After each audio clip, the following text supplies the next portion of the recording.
So this is the 2025 Audi RS3 facelift. Now I'm going to tell you in this video whether it's worth £78,000, which is how much this cost. And also you'll be able to win it for just a couple of quid.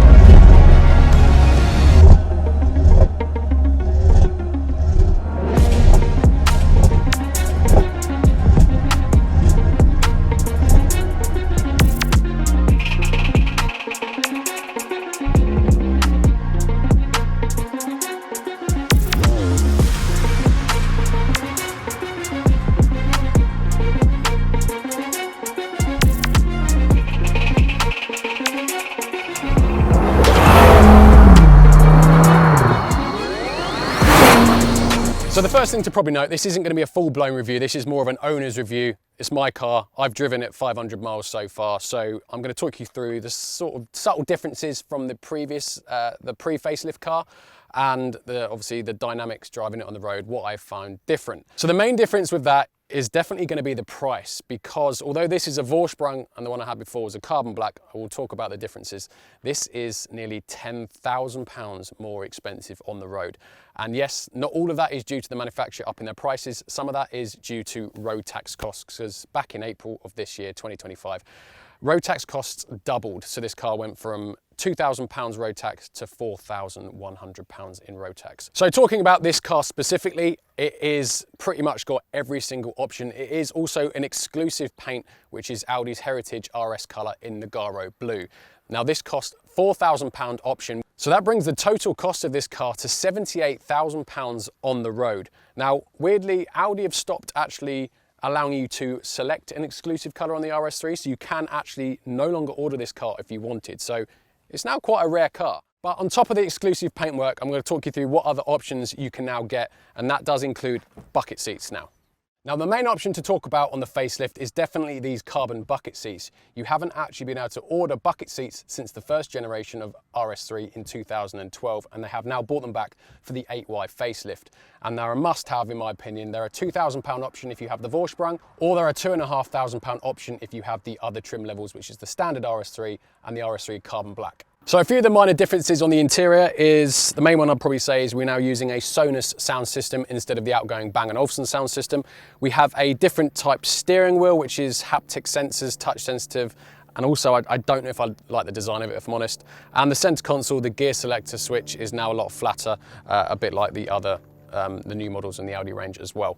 Now the exterior changes are subtle as you'd expect with just a facelift, but the biggest difference by far is definitely the rear bumper. Now if you look at the pre-facelift RS3, it looks quite a standard rear bumper like you'd probably expect on an S if it wasn't for the oval tailpipes. But on the facelift, it's a lot deeper, a lot more aggressive, a lot more carbon, and has a much more aggressive diffuser with an F1 style light in the middle there too. So that is definitely a lot nicer. The front bumper is a lot less obvious. There's just a few tweaks. The honeycomb grille is just a bit of a change of design.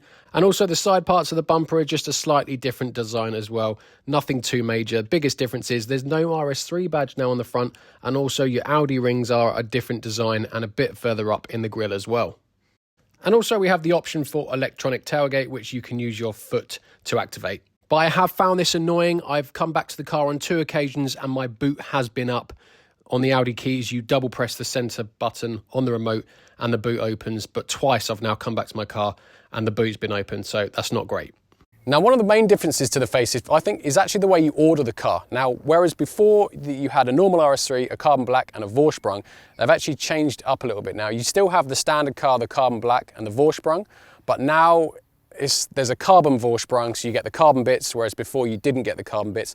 And there's also options you can now order individually, whereas before you couldn't. So I think the ordering process is a lot more individual and more unique. You can select more options. So my black one I ordered last time, it was a carbon black, but I wasn't able to select a panoramic roof, for example. But now you can actually select more individual options.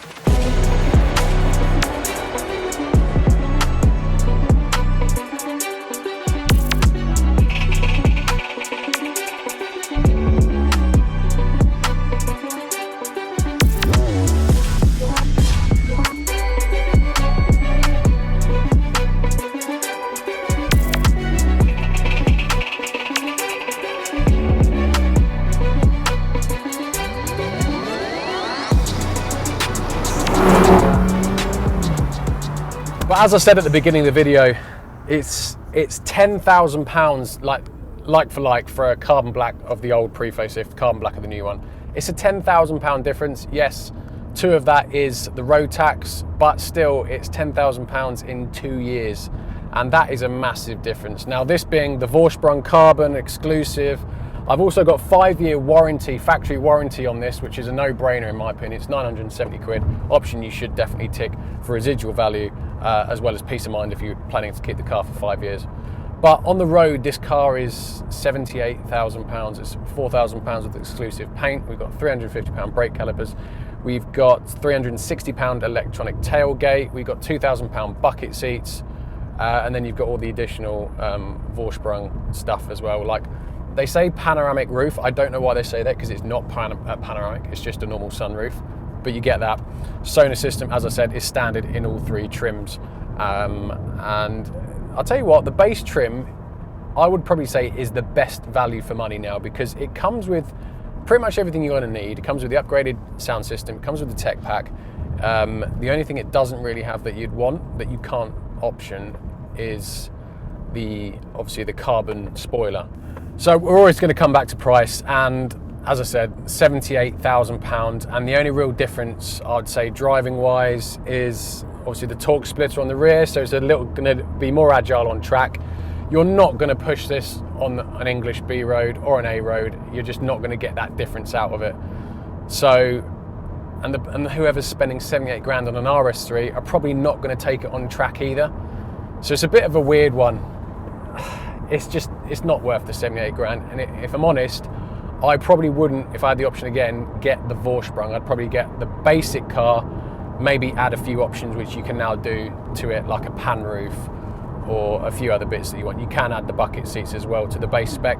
So I would probably do that if I had the option again, because the only thing I really care about is the tech pack, which comes as standard, the upgraded sound system, which comes as standard. The only thing, maybe I'd buy an aftermarket roof spoiler, but everything else, it looks the same, and I think that's probably the best value. Lane assist, all this new technology on the new cars is a massive pain in the arse, and they're really intrusive. But luckily for this, lane assist is quite easy to turn off. Literally just hold the button at the end of the stalk for about 4 or 5 seconds, and that is lane assist turned off. Now, since July 2024, you've had to have speed warnings as standard legally fitted to a car, so when you exceed the speed limit, it goes bing, bing in your face. Now, on the SQ5 that I bought, that was actually really annoying, because every time you went 2 mile an hour over the speed limit, in Mexico of course, it literally just massive bing. You can turn it off, but it's just an absolute faff every time you do it. This, it isn't too intrusive at all. It does flash up on the heads-up display, but it doesn't make a noise, so you don't actually notice it. So that is fine. The steering wheel being the other difference. The haptic sensors are a bit annoying. Like when I hold the steering wheel a bit like this, and my hands do cover the buttons, and I have accidentally scrolled through some of the settings. It's not the end of the world, but it's just one of those little things that can get annoying. You've got 2 RS buttons now. I don't really know why there's 2. Seem a bit unnecessary to me. So you've got a race checkered flag here, which it just puts it into race mode. But then you've got an RS1 here as well, which I think just cycles through dynamic individual comfort. I don't know why they needed 2, but there we do. There we go. We have 2 buttons on the steering wheel. Other than that, it's the same as the old one. As I said, we've got Sonar sound system now, and the other thing is we have a button in the driver's door pocket, which is for electronic boot opening, which is what we didn't have in the pre-facelift. So you've now got the option of electronic boot. Gear selector is just slightly flatter now. Instead of a physical toggle button, it's now a lot smaller and a little bit less intrusive, but no real difference. Other than that, yeah, it's just the same as the old one. So I guess to conclude, this is definitely better than the old one. Whether you're going to be able to tell, unless you're pushing it 98% of the limit, you're not really going to be able to tell.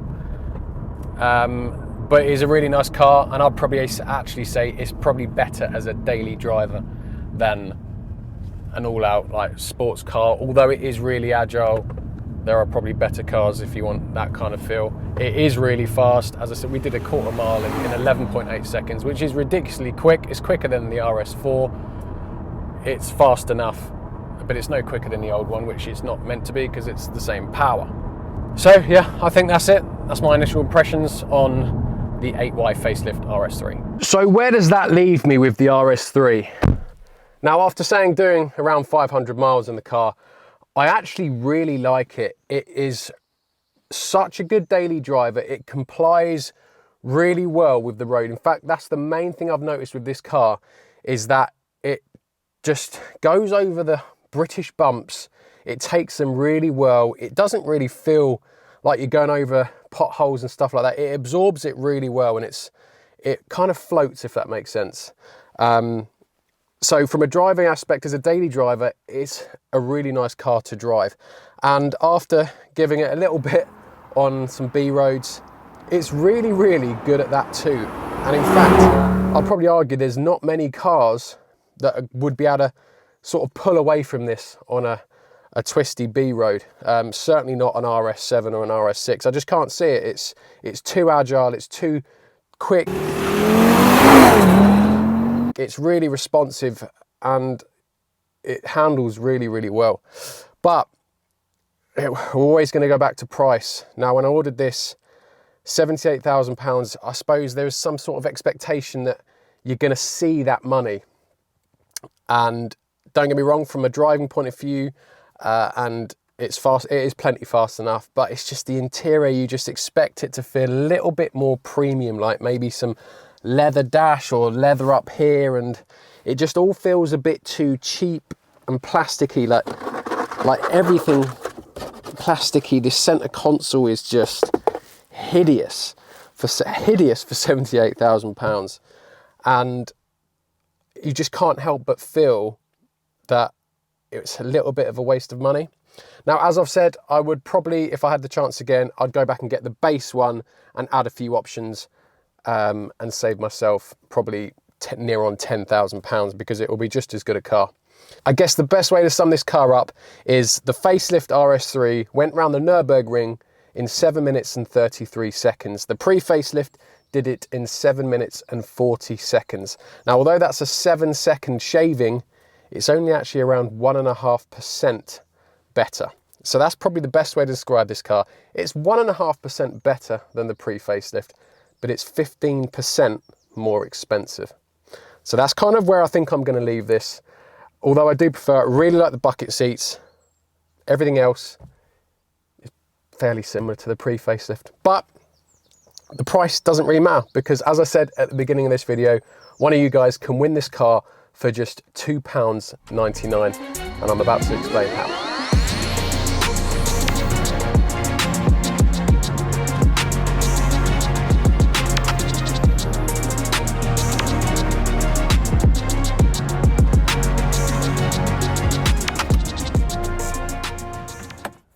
Now, you may be wondering, if this 8Y here is my dream spec, my perfect car, then why am I raffling it? And the easy answer is this car here. Now, this I have built up from the ground as a one-of-one Audi RS3 8V facelift 3-door.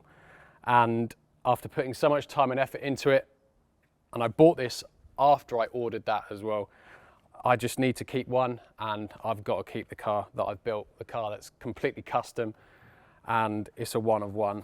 And yeah, I just don't think I can let this one go. Which means, guys, my dream Nogaro Blue RS3, very rare car, you can't even order it. You can now win this car for just £2.99 on Compete for Cars. So as upsetting as this is, you can now win my RS3 Nogaro exclusive car on Compete for Cars for just £2.99. The links are going to be in the description. I'm going to also put on the screen there how long is left, because it's an active competition already. There is a cash alternative of £45,000 if you don't wish to take the car.